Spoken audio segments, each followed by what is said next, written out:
దసరా తర్వాత మీరు ఎన్నో కథలు విని ఉంటారు.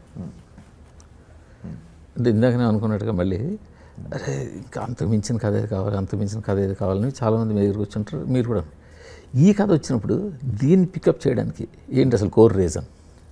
ఒకటి అంత మీరు అన్నట్టు అంతకు మించిన కథే అంటే కథ ఒక మించిన కథ అనడానికి లాజిక్ ఏంటి, రీజన్ ఏంటి? మనకి ఎమోషనల్గా ఆ హైస్ ఇచ్చిందా లేదా, అంతేగా. దసరా అన్నది వరల్డ్ బిల్డింగ్. మీకు సగం కథలో నుంచి వచ్చే హైస్ అయితే సగం వరల్డ్ బిల్డింగ్ నుంచి వచ్చే హైస్.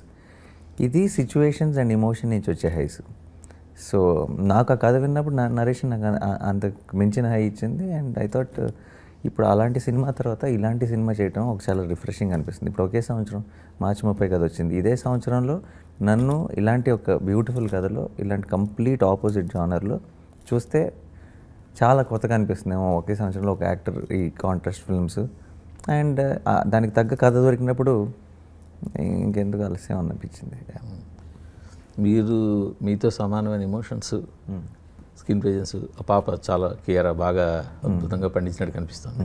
సో మృణాల నుంచి ఏ మేరకు ఎక్స్పెక్ట్ చేయొచ్చు? ఇలా మృణాల్ ఐ థింక్ నేను మేబీ మళ్ళీ అని చాలా కాన్ఫిడెంట్గా చెప్పేస్తాడు రిలీజ్ ముందు అంటుంటారు కదా. బట్ ఇప్పుడు అది ఈరోజు నిజాలే కానీ బట్ మృణాల్ చాలా చాలా అంటే ఆ పర్టికులర్ సీన్ నిన్న రాత్రే ఫైనల్ కాపీని వెళ్ళి క్యూబ్లో చూసుకున్నాం. ఫైనల్ డొమెస్టిక్ అప్లోడ్ అయింది. నేను సీన్ అయిన వెంటనే కూర్చున్న థియేటర్లో నుంచే మెసేజ్ పెట్టాను మృణాల్కి. ప్రీ క్లైమాక్స్లో వస్తుంది, క్లైమాక్స్ ఆల్మోస్ట్ అసలు మీరు ఆ వర్షన్ చూడలేదు మృణాల్ది. ఐ థింక్ బ్యూటిఫుల్గా పర్ఫామ్ చేసింది. అండ్ పాప కూడా.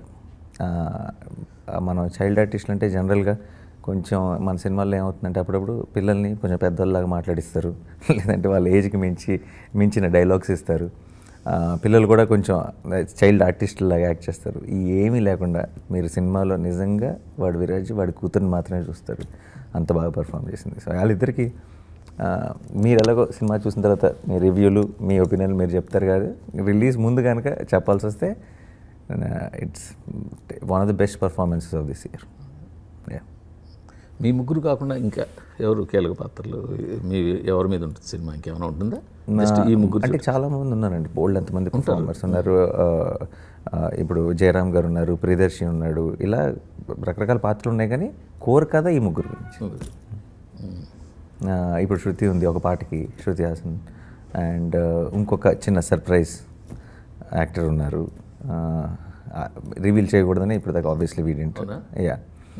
అండ్ సో ఇలాంటి ఎలిమెంట్స్ చాలా ఉన్నాయి. కానీ మెయిన్గా మీకు ఓవరాల్ స్క్రీన్ ప్లే ఎవరిని బేస్ చేసుకుని ముందుకు వెళ్తున్నారని ముగ్గురు.